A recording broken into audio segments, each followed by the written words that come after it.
السلام علیکم ورحمۃ اللہ وبرکاتہ۔ الحمد لولیہ والصلاة والسلام علی نبیہ وعلی آلہ واصحابہ المتأدبین بآدابہ۔ اما بعد فاعوذ باللہ من الشیطان الرجیم، بسم اللہ الرحمن الرحیم۔ فَكَذَّبُوهُ فَنَجَّيْنَاهُ وَمَن مَّعَهُ فِي الْفُلْكِ وَجَعَلْنَاهُمْ خَلَائِفَ وَأَغْرَقْنَا الَّذِينَ كَذَّبُوا بِآيَاتِنَا فَانظُرْ كَيْفَ كَانَ عَاقِبَةُ الْمُنذَرِينَ ثُمَّ بَعَثْنَا مِن بَعْدِهِ رُسُلًا إِلَىٰ قَوْمِهِمْ فَجَاءُوهُم بِالْبَيِّنَاتِ فَمَا كَانُوا لِيُؤْمِنُوا بِمَا كَذَّبُوا بِهِ مِن قَبْلُ كذلك نتبع على قلوب المعتدين ثم بعثنا من بعدهم موسى وهارون إلى فرعون وملئه بآياتنا فاستكبروا وكانوا قوما مجرمين فلما جاءهم الحق من عندنا قالوا إن هذا لسحر مبين قال موسى أتقولون للحق لما جاءكم أسحر هذا ولا يفلح الساحرون قالوا أجئتنا لتلفتنا عما وجدنا عليه آباءنا وتكون لكم الكبرياء في الأرض وما نحن لكما بمؤمنين صدق الله العظيم وصدق رسوله النبي الأمين الكريم ونحن على ذلك لمن الشاهدين والشاكرين والحمد لله رب العالمين۔ یا سید السادات جئتک قاصدا ارجو رضاک واحتمی بحماک یا اکرم الثقلین ویا کنز الورا جد لی بجودک واردنی برضاک۔ ایک دفعہ بآواز بلند درود شریف پڑھتے ہیں۔ اللہم صلی علی سیدنا و شفیعنا و حبیبنا و طبیب قلوبنا و شفاء صدورنا و مولانا محمد کما تحب و ترضى بأن تصلی علیہ۔ ایک دفعہ اور جھوم کر بآواز بلند اللہم صلی علی سیدنا و شفیعنا و حبیبنا و طبیب قلوبنا و شفاء صدورنا و مولانا محمد صلی اللہ تعالی علیہ وسلم۔ حبیب خدا کا نظارہ کروں میں، حبیب خدا کا نظارہ کروں میں، دل و جان ان پر نثارہ کروں میں، دل و جان ان پر نثارہ کروں میں۔ یا رسول اللہ صلی اللہ تعالی علیہ وسلم، تیرا کفش پا یوں سوارا کروں میں، تیرا کفش پا یوں سوارا کروں میں کہ پلکوں سے اپنی بہارا کروں میں۔ تیرا کفش پا یعنی آپ کے مبارک شوز اور اس پہ لگی ہوئی دھول۔ تیرا کفش پا یوں سوارا کروں میں کہ پلکوں سے اپنی بہارا کروں میں۔ یا رسول اللہ صلی اللہ تعالی علیہ وسلم، تیرے نام پر سر کو قربان کر کے، تیرے نام پر سر کو قربان کر کے تیرے سر سے صدقہ اتارا کروں میں، تیرے نام پر سر کو قربان کر کے تیرے سر سے صدقہ اتارا کروں میں۔ یہ ایک جان کیا ہے اگر ہوں ہزاروں، یہ ایک جان کیا ہے اگر ہوں ہزاروں، تیرے سر پہ سب کو، تیرے نام پہ سب کو وارا کروں میں، تیرے نام پر سب کو وارا کروں میں۔ تیرا ذکر لب پر خدا دل کے اندر، یا رسول اللہ صلی اللہ علیہ وسلم، تیرا نام لب پر خدا دل کے اندر، یوں ہی زندگانی گزارا کروں میں، یوں ہی زندگانی گزارا کروں میں۔ میرا دین و ایمان فرشتے جو پوچھیں، یا رسول اللہ صلی اللہ علیہ وسلم، میرا دین و ایمان فرشتے جو پوچھیں تمہاری ہی جانب اشارہ کروں میں، میرا دین و ایمان فرشتے جو پوچھیں تمہاری ہی جانب اشارہ کروں میں۔ خدا ایک پر ہو تو ایک پر محمد، خدا ایک پر ہو تو ایک پر محمد، اگر قلب اپنا دو پارا کروں میں، اگر قلب اپنا دو پارا کروں میں۔ خدا خیر سے لائے وہ دن بھی نوری، خدا خیر سے لائے وہ دن بھی نوری، مدینے کی گلیاں بہارا کروں میں، مدینے کی گلیاں بہارا کروں میں۔ ایک دفعہ اور درود شریف پڑھ لیں۔ اللہم صلی علی سیدنا و شفیعنا و حبیبنا و مولانا محمد کما تحب و ترضى بأن تصلی علیہ۔ کل جہاں تک آپ نے تذکرہ سماعت فرمایا تھا حضرت نوح علیہ الصلاۃ والتسلیم کے تعلق سے کہ آپ نے ارشاد فرمایا تھا ان لوگوں سے اگر تم پھر جاؤ فما سألتکم من اجر، تو میں تم سے اس تبلیغ رسالت کے اوپر کچھ بھی اجر اور مزدوری طلب نہیں کرتا، ان اجریہ الا علی اللہ، میرا اجر، میرا بدلہ، میری مزدوری تو اللہ کے ذمہ کرم پر ہے۔ وَأُمِرْتُ أَنْ أَكُونَ مِنَ الْمُسْلِمِينَ، اور مجھے حکم دیا گیا ہے کہ میں مسلمانوں میں سے رہوں۔ فَكَذَّبُوهُ، اس کے بعد یہ ہے فَكَذَّبُوهُ، انہوں نے جھٹلا دیا، حالانکہ اتنی سختی کے ساتھ انہوں نے کہا تھا۔ فَكَذَّبُوهُ، جھٹلا دیا تھا نوح علیہ الصلاۃ والتسلیم کو۔ جب جھٹلا دیا حضرت نوح علیہ الصلاۃ والتسلیم کا دل بھر آیا، اور اسی غیظ و غضب کے حال میں، کیونکہ صدیوں گزر گئے تھے سمجھاتے ہوئے، دوسری جگہ قرآن مجید نے ان کے اس الفاظ کا کہے ہوئے باتوں کا تذکرہ کیا ہے، اور اسی دکھے ہوئے دل سے رب تبارک و تعالیٰ کی بارگاہ میں ہاتھ اٹھائے اور عرض کیا پروردگارا رب لا تذر علی الارض من الکافرین دیارا۔ یہ سورہ نوح کے اندر ہے، یہ سورہ یونس کا تذکرہ چل رہا ہے، مگر یہ تذکرہ سورہ نوح کے اندر بھی ہے، تو ان کے اس الفاظ کو، کہی ہوئی دعا کو، دعائے ہلاکت کو ذکر کیا گیا ہے۔ جلالی دعائے میرے رب، زمین کے اوپر کافروں میں سے کسی کو بھی بستا ہوا مت چھوڑ، سب کو ہلاک کر دے، سب کو ختم کر دے۔ کچھ مستثنا تھے جو میرے اوپر ایمان لائے، وہ بچ جائیں، باقی سب کو ختم کر دے۔ اور ایسا ہوا، حضرت نوح علیہ الصلاۃ والتسلیم کو کشتی بنائے جانے کا حکم دیا۔ جب کشتی بن گئی، جو ایمان والے تھے اس پر بیٹھے، وہ بچ گئے، باقی سب ڈوب گئے۔ دنیا میں کوئی بھی کافر نہیں بچا، سب کے سب ہلاک ہو گئے۔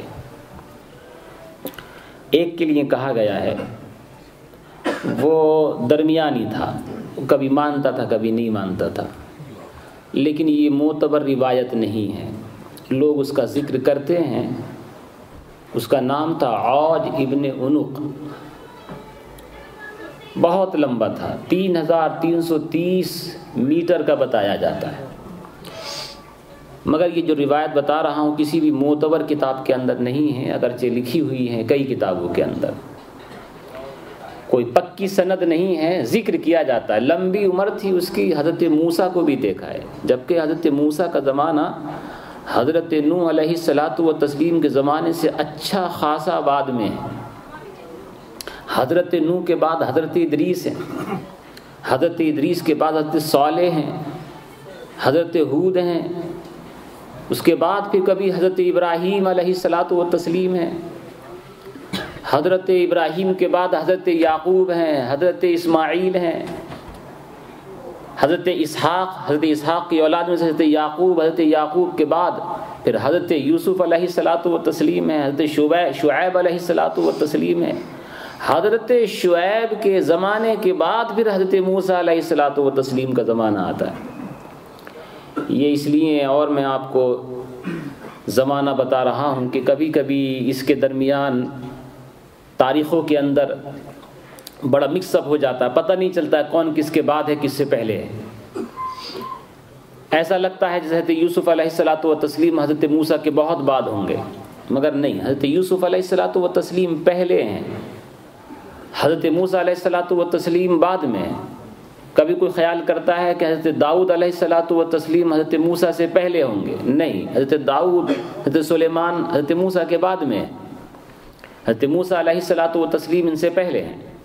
اس کو یاد رکھیے گا، کیونکہ ہر سال ماہ رمضان کے اندر کچھ سوال جواب ہوتے ہیں نا، اس مرتبہ بھی شاید دو پارٹی کر کے کیے جائیں گے اور انعامات مختصر طریقے سے رکھے جائیں گے. اسی طرح کے سوالات ہوں گے کہ حضرت موسیٰ پہلے ہیں کہ حضرت شعیب پہلے ہیں.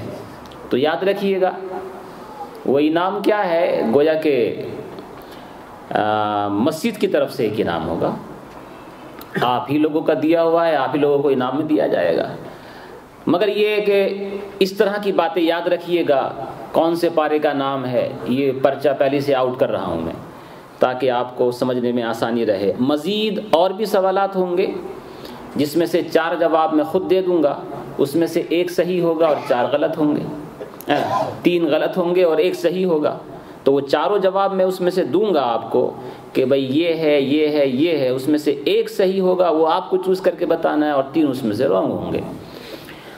تو اس میں یہ کہ بھی کم سے کم اس کی تیاری کر لیجیے گا کیونکہ صورتیں تو بہت زیادہ ہیں، 114 ہیں. جو حافظ لوگ نہیں ہیں ان کو یاد کرنا تو بڑا مشکل ہے، لیکن کم سے کم پاروں کے نام یاد کرنا تو آسان ہے کہ کون سے پارے کا کیا نام ہے.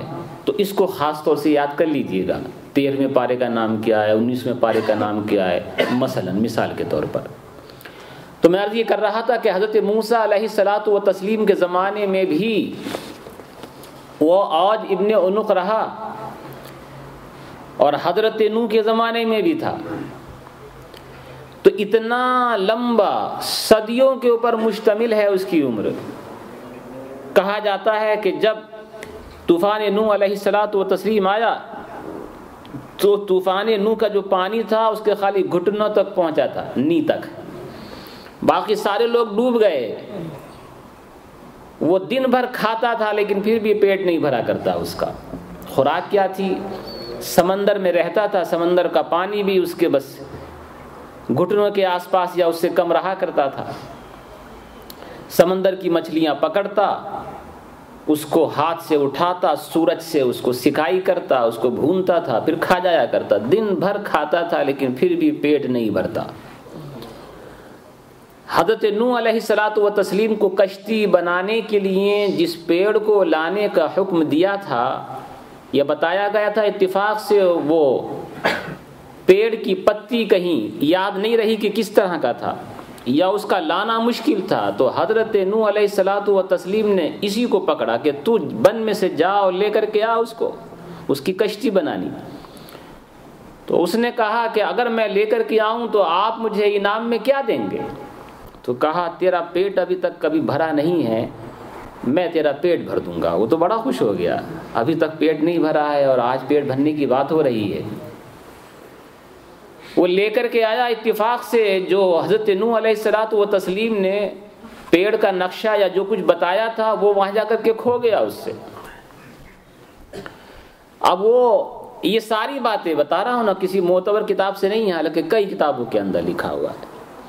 جب وہ کھو گیا تو پورا بن ہی اکھیڑ کر کے لے آیا کہ اس میں سے جو بھی ہوگا دیکھ لیں گے. تو آپ نے فرمایا اس میں سے تو کوئی بھی نہیں ہے. جب وہ پیچھے مڑنے لگا تو وہ پیڑ جس سے کشتی بنائی جانے والی تھی وہ اس کے بالوں میں ہلکی ہوئی تھی. تو کہا کہ یہ پیڑ تو تیرے ساتھ ہی لگا ہوا ہے. اس کے بعد اس کو نکالا تو کہا اب ہم نے آپ کا کام کر دیا، آپ ہمارا کام کیجئے، پیٹ بھرائیے. تو حضرت نوح علیہ الصلاۃ والتسلیم نے اس کے سامنے 2 روٹی رکھی. تو کہا آپ مجھ سے مذاق کرتے ہیں، 2 روٹی تو میرے ایک دانت کے اوپر آ جائیں گی، بلکہ اس کا بھی بھلا نہیں ہوگا. تو آپ نے ارشاد فرمایا کھا تو صحیح، بسم اللہ کر کے کھانا، مگر پہلے پڑھ بسم اللہ الرحمن الرحیم، اس کے بعد کھانا شروع کر. تو ایک ہی روٹی کھا پایا تھا کہ پیٹ فل ہو گیا. یہ بسم اللہ کی برکت. تو کہا گیا کہ سارے کافر ختم ہو گئے تھے. حضرت نوح علیہ الصلاۃ والتسلیم کے زمانے میں صرف مومنین ہی بچے تھے، وہ کہ جو کشتی کے اندر شامل تھے. یہ جو واقعہ میں نے عوج ابن عنق کو بتایا پھر ذکر کرتا ہوں، کسی بھی معتبر کتاب کے حوالے سے نہیں ہے، ہاں ہے کئی کتابوں کے اندر لکھا ہے. انہوں نے جھٹلایا، سارے کافروں کو ختم کر دیا گیا.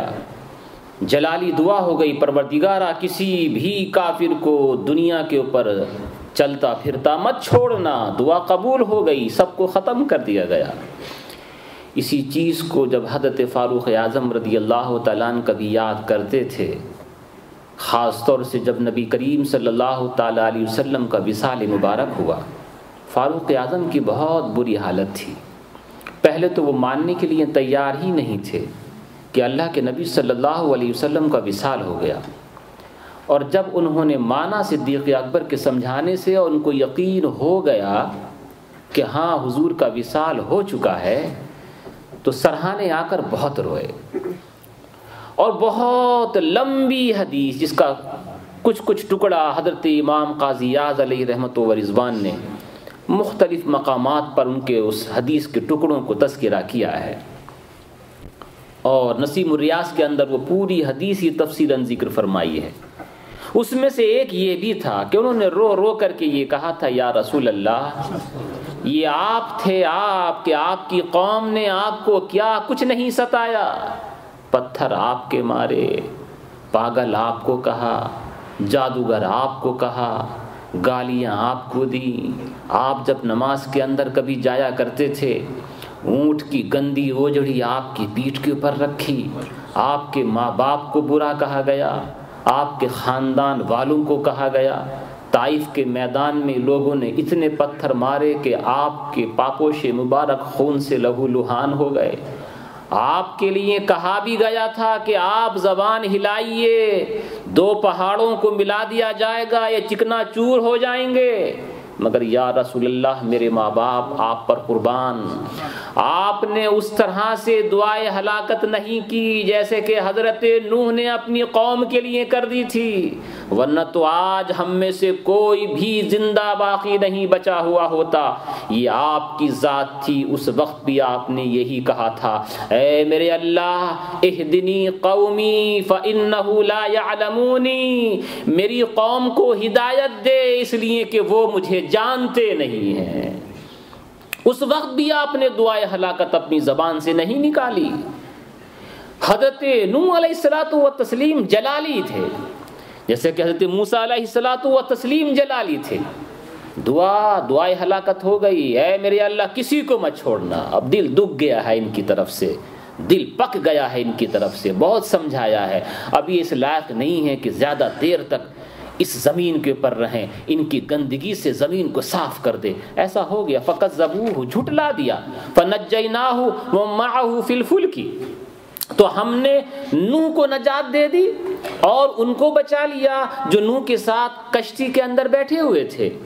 وَجَعَلْنَاهُمْ خَلَائِفَ وَأَغْرَقْنَا الَّذِينَ كَذَّبُوا بِآيَاتِنَا، اور ہم نے ان کو خلیفہ جانشین بنایا بعد میں، اور ہم نے غرق کر دیا ان تمام تر کو کذبوا بآیاتنا کہ جنہوں نے ہماری نشانیوں کو جھٹلایا تھا۔ سب کو ختم کر دیا گیا ایک طرف سے، اس لیے کہ قوی تحقیق یہی ہے کہ وہ طوفان نوح پوری دنیا کے اندر آیا تھا، پوری دنیا کے اندر آیا تھا۔ آج بھی تحقیق کرنے والے کبھی تحقیق کرتے ہیں اور کر بھی چکے ہیں کہ اونچی اونچی پہاڑوں کی چوٹیوں کے اوپر کہیں کہیں سمندر کے جانوروں کی ہڈیاں پائی گئیں۔ تحقیق کرنے والوں نے تحقیق کی تو پتہ چلا کہ یہ ان جانوروں کی ہڈیاں ہیں کہ جو جانور پانی ہی میں پیدا ہوتا ہے اور پانی ہی میں مرتا ہے۔ اب سوال یہ پیدا ہوا کہ پانی میں پیدا ہو کر پانی میں مرنے والا جانور پہاڑوں کی چوٹیوں پہ کیسے پہنچ گیا؟ تو عقل بھی اس بات کی دلیل دیتی ہے کہ ہاں کوئی ایک ایسا طوفان آیا تھا جس نے سمندر کے جانوروں کو پہاڑوں پر پہنچا دیا تھا اور وہیں پر وہ مر بھی گئے۔ تو قرآن مجید نے اگرچہ اس کی صراحت کے ساتھ اس کا تذکرہ نہیں کیا ہے کہ وہ کتنے علاقے پہ آیا، کتنے علاقے پر نہیں آیا، مگر محققین زیادہ تر یہی فرماتے کہ پوری دنیا کو اس نے اپنی جھپیٹ میں لے لیا تھا اور پوری دنیا کے اوپر کوئی بھی کافر انسان زندہ نہیں بچا تھا۔ جب حضرت نوح علیہ الصلوۃ والتسلیم کوہ جودی سے نیچے تشریف لائے، پھر آپ کی جو اولاد تھی حام، یافس اور سام وغیرہ، ان سے اولاد پھیلی اور اس میں سے کچھ کافر ہوئے۔ میں نے شروع میں تذکرہ کیا تھا کہ جب حضرت نوح علیہ الصلوۃ والتسلیم کا انتقال ہو گیا تو اس کے بعد یہ بت پرستی شروع ہو گئی، پھر جب تک وہ موجود تھے اس وقت تک تو نہ ہو پائی۔ دنیا میں لوگ پھیلنے لگے یہ 3 ہی یا 4 بیٹوں سے حضرت نوح علیہ الصلوۃ والتسلیم کے آج پوری دنیا آپ دیکھ رہے ہیں کروڑوں کی تعداد میں ہے۔ حضرت نوح علیہ الصلوۃ والتسلیم کے لیے کہا گیا اغرقنا الذین کذبوا بآیاتنا، ہم نے ان کو خلیفہ بنا دیا، بعد میں ان کے مر جانے کے بعد ان کو خلیفہ بنایا کہ اب تم خلیفہ رہو گے، تم جانشین ہو تمام تر لوگوں کے۔ حضرت نوح علیہ الصلوۃ والتسلیم اور حضرت آدم کے بیچ میں صرف ایک نبی حضرت شیس علیہ الصلوۃ والتسلیم۔ حضرت شیس علیہ الصلوۃ والتسلیم حضرت آدم کے بیٹے جنہوں نے حضرت آدم کی نماز جنازہ پڑھائی۔ سب سے پہلی نماز جنازہ جو زمین پر پڑھائی گئی وہ حضرت آدم علیہ الصلوۃ والتسلیم کی حضرت شیس علیہ الصلوۃ والتسلیم نے پڑھائی۔ حضرت نوح علیہ الصلوۃ والتسلیم اور حضرت موسیٰ علیہ الصلوۃ والتسلیم کے درمیان جیسے کہ میں نے آپ کو بتایا، اب اس کا تذکرہ بھی کیا جا رہا ہے۔ کہا گیا فانظر کیف کان عاقبۃ المنذرین، اے حبیب ان کو دکھائیے کہ جھٹلانے والوں کا، ڈرائے ہوئوں کا کس طرح سے انجام رہا، کیا کیا ان کے اوپر عذاب آئے۔ تو جو قوم نوح نے کیا تھا اگر وہی کام یہ بھی کریں گے تو جو انجام ان کا وہی انجام ان کا بھی ہو جائے گا۔ ثم بعثنا من بعده رسلا الى قومهم، پھر فرمایا گیا پھر ہم نے بھیجا ان کے بعد رسولوں کو، رسولن ایک کو نہیں، رسولوں کو۔ نبی اور رسول میں فرق ہوتا ہے۔ ہر نبی ایسا ضروری نہیں ہے کہ وہ رسول بھی ہو، مگر ہر رسول نبی ہوگا۔ جو بھی رسول ہے وہ پہلے نبی ہوتا ہے پھر رسول ہوتا ہے، لیکن ایسے ہزاروں ہیں کہ وہ نبی تو ہیں مگر رسول نہیں۔ جیسے حضرت موسیٰ علیہ الصلوۃ والتسلیم نبی بھی ہیں رسول بھی ہیں، اور ان کے بھائی حضرت ہارون علیہ الصلوۃ والتسلیم رسول نہیں ہیں مگر نبی ہیں۔ رسول ہونے کے لیے ضروری ہے کہ ان کے پاس یا تو کتاب اتری ہو ان کے اوپر، اور یا اتری ہوئی کتابوں کا انہوں نے فالو کیا ہو، اسی کے اوپر انہوں نے عمل کیا ہو۔ یعنی مثال کے طور پر یہ سمجھ لیجیے حضرت موسیٰ علیہ الصلوۃ والتسلیم ان کے اوپر توریت نازل کی گئی تو یہ نبی بھی ہیں رسول بھی ہیں۔ اب جس نے بعد میں توریت کو شریعت مطہرہ کے طور پر اپنے اوپر لاگو رکھا وہ پھر رسول بھی کہا جائے گا۔ کل 104 کتابیں ہیں اور کل 313 رسول ہیں۔ 104 کتابیں ہیں کون سی؟ جو اللہ کی طرف سے نازل کی ہوئی ہیں، اس میں سے 4 مشہور ہیں، توریت، انجیل، زبور اور قرآن مجید، اور 100 الگ الگ صحیفے، کچھ حضرت آدم کے اوپر، کچھ حضرت شیس کے اوپر، کچھ حضرت ادریس کے اوپر، کچھ حضرت حضرت ابراہیم علیہ الصلوۃ والتسلیم کے اوپر۔ ان 4 کے اوپر کچھ نازل ہوئے، اور باقی یہ توریت تو انجیل و زبور تو جن کے اوپر نازل ہوئے مشہور ہیں۔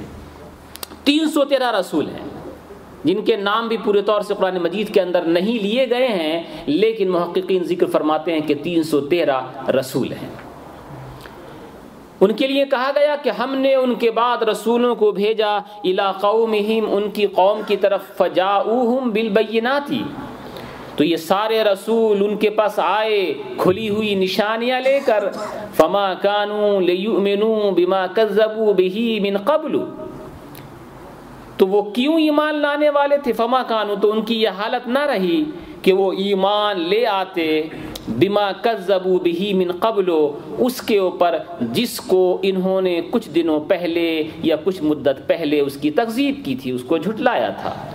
کذالک نطبع علی قلوب المعتدین، اسی طرح سے ہم حد سے آگے گزرنے والوں کے دلوں کے اوپر مہر لگا دیتے ہیں۔ ثم بعثنا من بعدهم موسیٰ وہارون، میں صرف ترجمہ اس لیے کر رہا ہوں، کوشش ہے کہ سورہ یونس تو کم سے کم پوری ہو جائے، اب تفصیل میں اگر جائیں گے تو پھر نہیں ہو پائے گی مکمل۔ اس کے بعد کہا گیا کہ ہم نے بھیجا ان کے بعد حضرت موسیٰ علیہ الصلوۃ والتسلیم کو اور حضرت ہارون کو الی فرعون و ملئہ، فرعون اور اس کی پوری جمعیت کی طرف۔ حضرت موسیٰ اور حضرت ہارون حضرت موسیٰ کے بھائی، حضرت ہارون کو نبوت دی گئی حضرت موسیٰ کی دعا سے. حضرت شعیب علیہ الصلاۃ والتسلیم سسر ہیں حضرت موسیٰ علیہ الصلاۃ والتسلیم کے. حضرت موسیٰ علیہ الصلاۃ والتسلیم کو جب لوگوں نے خطرہ پیدا کر دیا مصر کے اندر اور چاروں طرف سے لوگ ڈھونڈ رہے تھے کہ جہاں موسیٰ ملے اس کو ختم کر دیا جائے، تو حضرت موسیٰ علیہ الصلاۃ والتسلیم کو حکم ہوا کہ راتوں رات یہاں سے نکل جاؤ. راتوں رات نکل گئے، چلتے رہے یہاں تک کہ ایک جگہ جا کر کے ٹھہرے. بھوک لگی ہوئی تھی، پیاس شدت کی تھی، کھایا پیا کچھ نہیں تھا. رات دن چل رہے تھے کہ لوگ ان کو ڈھونڈ رہے تھے. ایک بستی کے اوپر جب پہنچے تو دیکھا کہ لوگ لائن میں لگ کر کے ایک کنویں سے پانی بھر رہے ہیں اور اپنے اپنے جانوروں کو پلا رہے ہیں. جو آتا ہے پلاتا ہے. اتنے ہی میں ایک کو دیکھا کہ دو عورتیں ہیں جو بہت شرم و حیا کی پتلی بنی ہوئی ایک کنارے پہ کھڑی ہوئی ہیں. ان کا نمبر ہی نہیں آ رہا ہے، جو بھی آتا ہے وہ بھر کے چلا جاتا ہے. یہ بیچاری شرم و حیا کی پتلی بنی ہوئی پیچھے کھڑی ہوئی ہیں. یہ سوچتی ہیں کہ لوگ جائیں تو پھر اپنے جانوروں کو ہم پانی پلائیں، لیکن نمبر ہی نہیں آ رہا ہے. حضرت موسیٰ علیہ الصلاۃ والتسلیم حالانکہ اجنبی ہیں، ان کو جانتے نہیں، قریب گئے، پوچھا تو کہا تم کیوں پانی نہیں پلاتی ہو؟ کہا ان سے ہم کو فرصت ملے تو ہم جائیں، ان کے مردوں کے درمیان ہم کس طرح سے گھسے ہیں؟ حضرت موسیٰ علیہ الصلاۃ والتسلیم نے ایک کنویں کے اوپر بہت بھاری بھرکم پتھر جو 10 20 30 40 آدمی بھی اس کو نہیں اٹھا سکتے تھے، حضرت موسیٰ علیہ الصلاۃ والتسلیم نے اپنی قوت ایمانی کی بنا پر اس پتھر کو اکیلے سرکا لیا. جب اس کو سرکایا وہاں سے پانی ظاہر ہوا. سب لوگ دیکھنے لگے کہ یہ کون طاقتور انسان آیا ہے، حالانکہ کھائے پیے کچھ نہیں تھے، بھوکے پیاسے تھے. خود ہی پانی کھینچا، ان کے جانوروں کو پانی پلایا، پانی پلا کر کے بھیج دیا. یہ دونوں بچیاں کون تھیں؟ یہ حضرت شعیب علیہ الصلاۃ والتسلیم کی بچیاں تھیں. ان کو معلوم بھی نہیں تھا کہ یہ کون ہے، نہ ان کو یہ معلوم تھا کہ یہ کون ہے، نہ ان کو معلوم تھا کون ہے. جب حضرت شعیب علیہ الصلاۃ والتسلیم کے یہاں پر یہ دونوں بچیاں پانی لے کر کے پہنچی، ان کے کوئی بیٹا نہیں تھا، صرف 2 بچیاں تھیں، اور وہ ان کو دیکھنا کم ہو گیا تھا. وہ گھر سے باہر نہیں نکلتے تھے، گھر کے اندر رہتے تھے. کمزور بڑھاپے کا عالم تھا اس وقت حضرت شعیب علیہ الصلاۃ والتسلیم کا. جب یہ پہلے ہی سے تشریف گئیں، لے کر کے چلی گئیں، تو حضرت شعیب علیہ الصلاۃ والتسلیم نے پوچھا بچیوں سے کہ بچیوں آج اتنی جلدی کیسے آ گئیں؟ تم لوگ تو بہت دیر سے آتی ہو. تو کہنے لگے کہ ابا جان آج ایک نوجوان آیا تھا، ہم نے عجیب اس کے اندر طاقت دیکھی.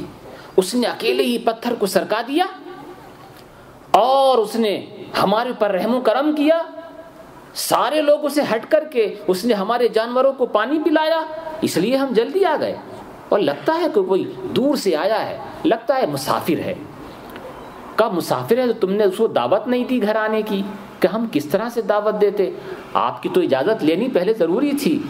تو کہا جاؤ، جا کر کے اس مسافر کو بلا کر کے لاؤ، لگتا ہے ہمارے شہر کے اندر وہ نیا آیا ہوا ہے، تم بھی نہیں جانتی ہو، اس کا مطلب یہ ہے کہ وہ اجنبی ہے، وہ بھوکا پیاسا ہوگا، اس کو لے کر کے آؤ. اب حضرت شعیب علیہ الصلاۃ والتسلیم کی صاحبزادی وہی جھجکتے ہوئے شرمیلے پن کے ساتھ دوپٹہ ڈالے ہوئے وہاں آتی ہیں. دیکھتے ہیں کہ وہ اکیلے تشریف فرمائیں.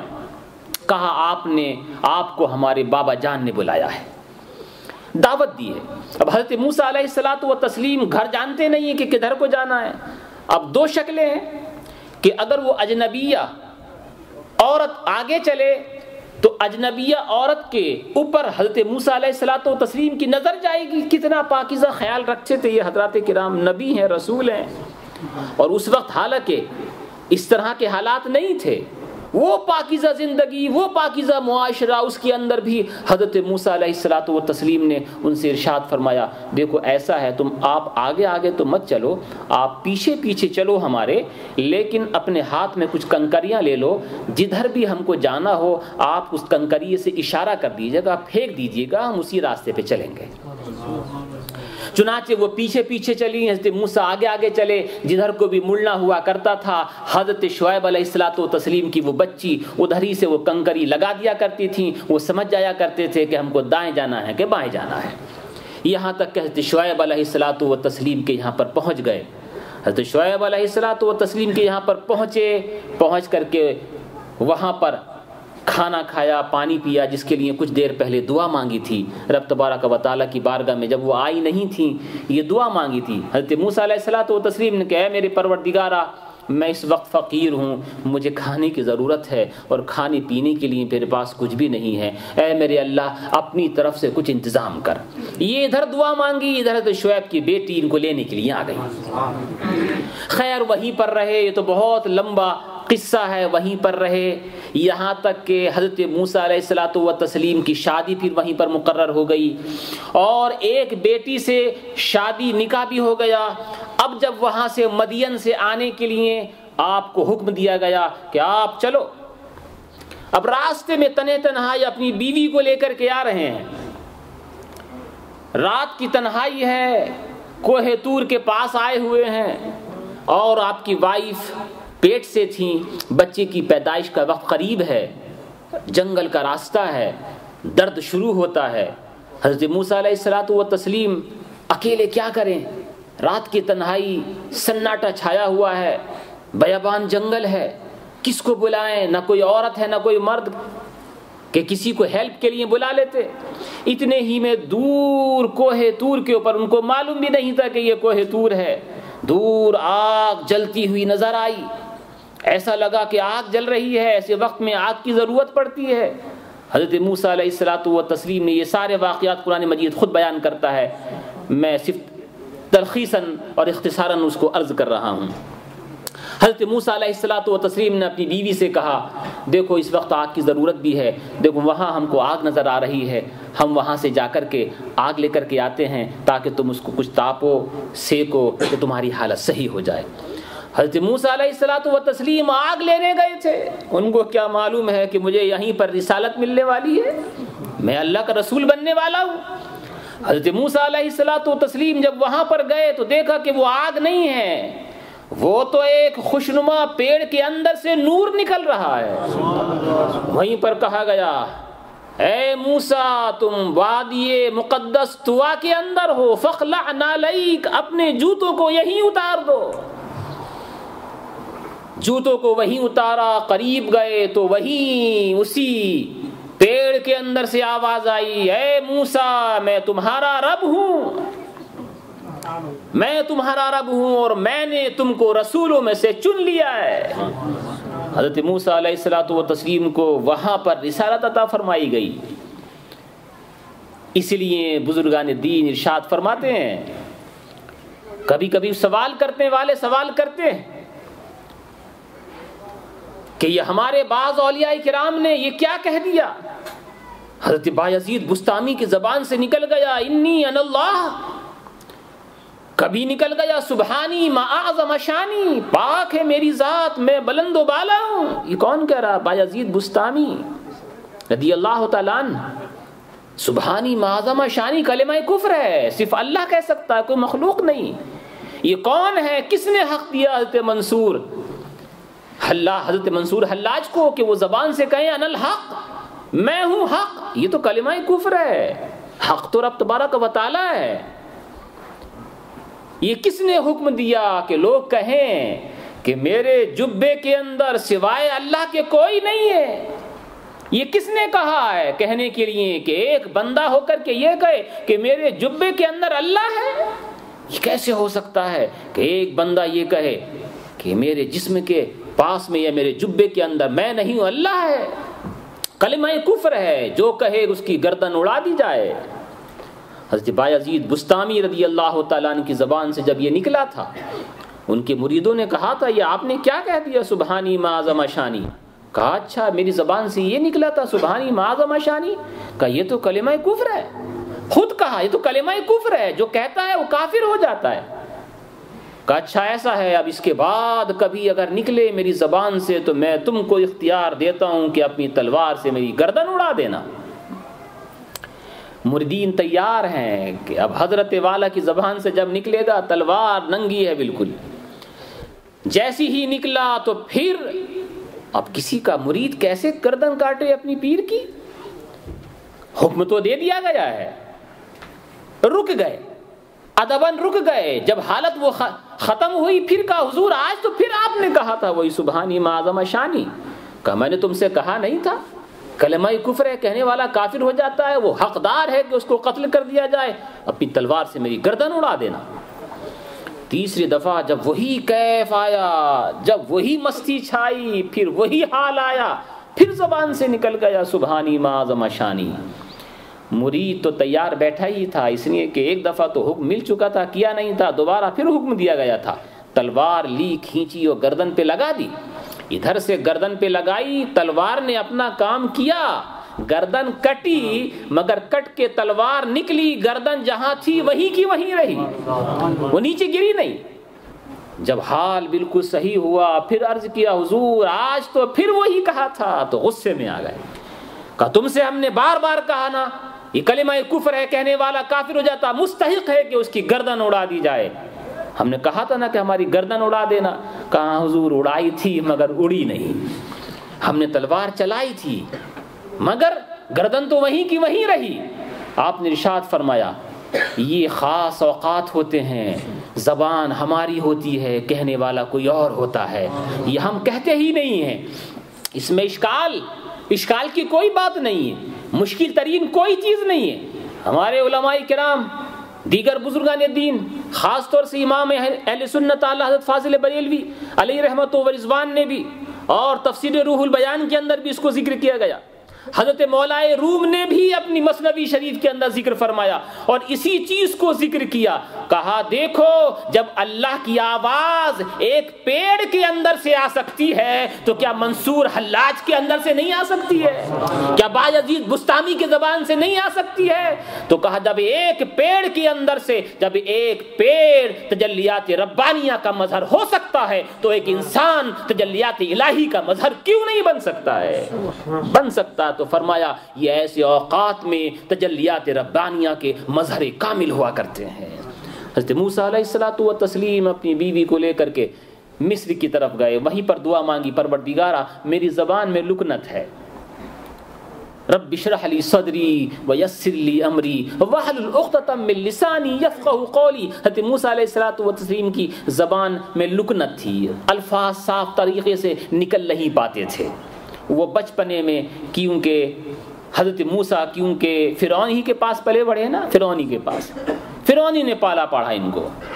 گود میں بیٹھے ہوئے تھے کہ بہت زور سے فرعون کی داڑھی پکڑی. وہ تو اپنے آپ کو خدا بولتا تھا، سب کے سامنے اب داڑھی پکڑی نا، غصہ آ گیا اور کہا نجومیوں نے جو یہ کہا تھا کہ ایک بچہ پیدا ہوگا جو تیری حکومت کے ختم ہونے کا سبب بنے گا، مجھے لگتا ہے شاید وہ بچہ یہی ہے، اسے ختم کر دو.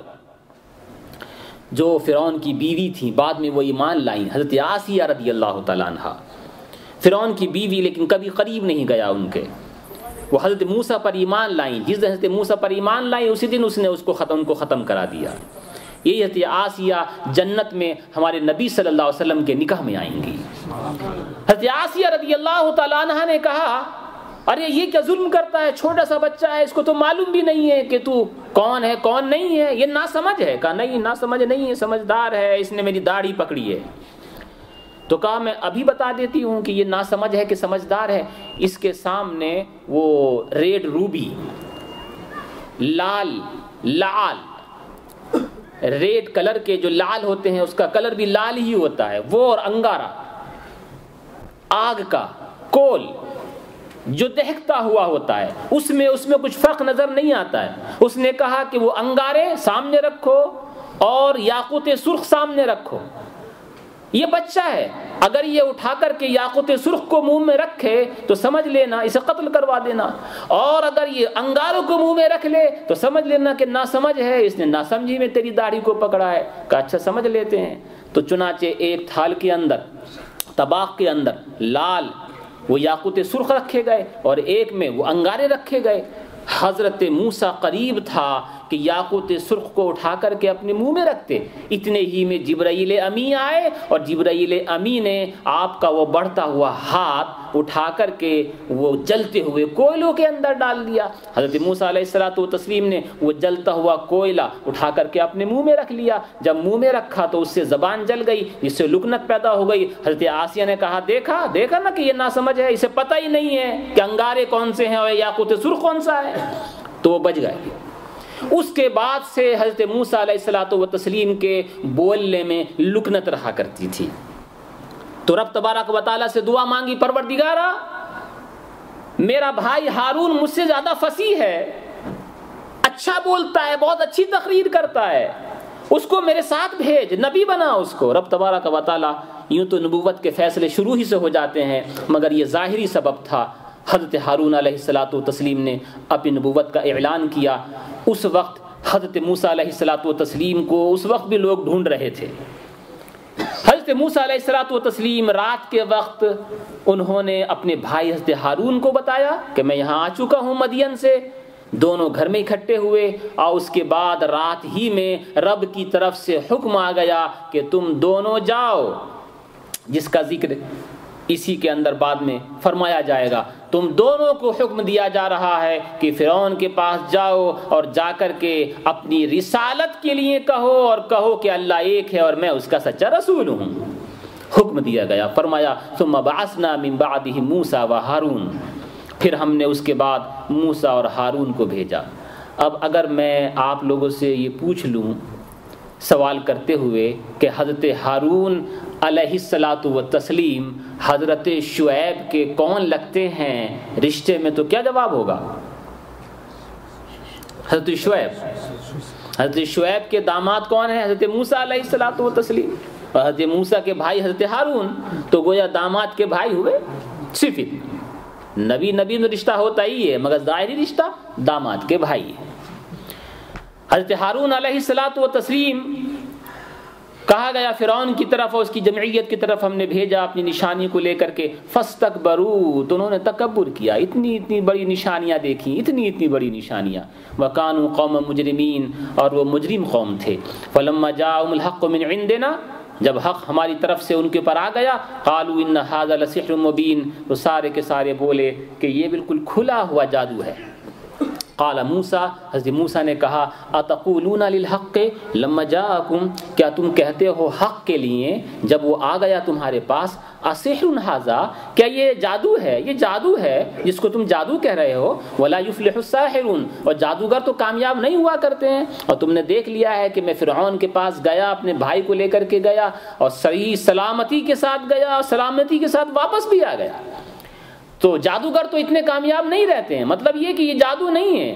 قالوا اجئتنا لتلفتنا عما وجدنا علیہ آبانا، تو سارے لوگ بولے اے موسیٰ اور اے ہارون، کیا تم ہمارے پاس اس لیے آئے ہو تاکہ تم ہم کو بھگا دو، ہٹا دو، الگ کر دو اس سے کہ جس پہ ہم نے اپنے باپ داداؤں کو پایا تھا۔ لتلفتنا، لفظ اس کا مادہ ہے، لفظ سے ہٹانا، الگ کرنا یا ادھر ادھر موڑ دینا، اس کو عربی میں لفت کہتے ہیں۔ اسی لیے عربی میں شلجم کو لفت بولتے ہیں، لفت، کیونکہ اس کی شاخیں ادھر ادھر جب نکلتی ہیں تو پھیل جاتی ہیں اور نیچے سے بھی، اس لیے اس کو شلجم کو لفت کہتے ہیں۔ لتلفتنا عما وجدنا علیہ آبانا وتکون لکم الکبریاء فی الارض، اور تمہارے لیے بڑائی ہو جائے زمین کے اندر، وما نحن لکم بمؤمنین، اور ہم تو تمہارے اوپر، تم دونوں کے اوپر ایمان لانے والے نہیں ہیں۔ وقال فرعون، اب فرعون نے کیا کہا اس کے بعد، انشاءاللہ وہ کل آپ کے سامنے ذکر کیا جائے گا، فرعون نے کیا کہا اور حضرت موسیٰ نے کیا جواب دیا۔ انشاءاللہ عزیز اس کے تعلق سے کل آپ کے سامنے کچھ باتیں پیش کی جائیں گی۔ پھر دوبارہ عرض کرتا ہوں کہ قرآن شریف کے پاروں وغیرہ کے نام ذرا یاد کر لیجئے گا، اچھا رہے گا۔ مزید سیرت مصطفیٰ کے تعلق سے اور کچھ مسائل کے تعلق سے ہلکے سوالات جو زندگی کے لیے بہت ضروری ہوتے ہیں، اس کے بارے میں آپ سے سوالات کروں گا، جواب اسی کے اندر ہوگا۔ آپ کو صرف اتنا سوچنا ہے کہ ان چاروں جوابوں میں سے ایک صحیح جواب کون سا ہے۔ السلام علیکم ورحمۃ اللہ وبرکاتہ۔